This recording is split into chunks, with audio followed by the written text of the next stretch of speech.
அதாவது என்னதான் நான் திருந்திட்டேன், நல்லவனாயிட்டேன்னு சொல்லி சொன்னாலும், உங்களுடைய அக்லி ஃபேஸஸ்ன்னு சொல்லுவாங்கல்ல, உண்மையான முகங்கள் இதுக்கப்புறம் வெளில வரதான் செய்யும். அதாவது கோபி கிளாஸ் பார்ப்பாரு.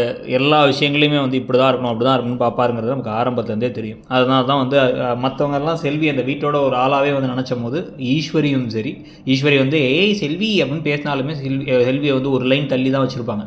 அதே மாதிரி தான் வந்து கோபியும் இருந்தார். செடி அனுமே கிட்டத்தட்ட அப்படி தான் வந்து இருப்பார். அந்த கேரக்டர் அப்படி தான் ஆரம்பத்துலேருந்து காமிச்சாங்க. ஆனால் என்ன அப்படின்னா வந்து இந்த கதையில் உண்மையிலே வந்து நல்லா நடிக்கக்கூடிய ஒரு ஆக்டரை இந்த மாதிரி வந்து எந்த நேரத்தில் வேணாலும் ஃபிக்கிள் மைண்டடாக இங்கிட்ட அங்கிட்டு ஜம்ப் பண்ணிட்டு இருக்க ஒரு கதாபாத்திரத்தை கொடுத்தது தான் உண்மையிலே வந்து வருத்தமான ஒரு விஷயம்.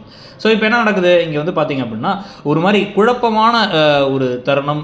இனியா வந்து அவரை காதலிக்கிறாரு ஆகாஷ்னு சொல்லும் பொழுது அப்போ வந்து இவங்க மெச்சூர்டாலாம் எந்த முடிவும் எடுக்கல. நேராக வந்து பெரிய இவங்களாட்டம் வண்டி கார் எடுத்துகிட்டு போய் கிளம்பி போய் அந்த ஆகாஷை போட்டு உருட்டுக்கட்டையெல்லாம் வச்சு அடிக்கிறாரு செடியன். ஏன் இப்போ தங்கச்சியை பார்க்குறோட உனக்கு தைரியம் ஆயிடுச்சாடா டே அப்படின்னு சொல்லிட்டு அடித்து இழுத்து எல்லாம் பண்ணிகிட்டு இருக்காரு.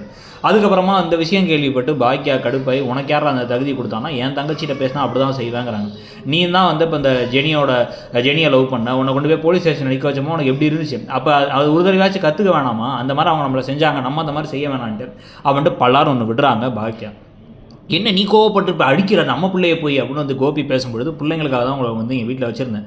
நீங்கள் இந்த மாதிரி ரவுடித்தனம் பண்ணுறது, பொறுக்கித்தனம் பண்ணுறது, கேவலமான விஷயங்கள் பண்ணுறதெல்லாம் பண்ணும்பொழுது இதுக்கப்புறம் உங்களை வீட்டில் வச்சுருங்கிற அவசியம் இல்லை. தயவு செஞ்சு இந்த வீட்டை விட்டு வெளில கிளம்பி போயிடுங்க. இதுக்கப்புறம் இது ஏன் வீடு நீங்கள் கிளம்பி போங்க அப்படின்னு தெளிவாக வந்து சொல்லிடுறாங்க. ஸோ பாக்கியா இவ்வளோ சொல்லியும் கோபி போகலை அப்படின்னா அவரை மாதிரி ஒரு வெக்கங்கட்டவரை பார்க்க முடியாது. அவர் வெக்கங்கட்டவர் ஏற்கனவே தெரிஞ்சது தான்.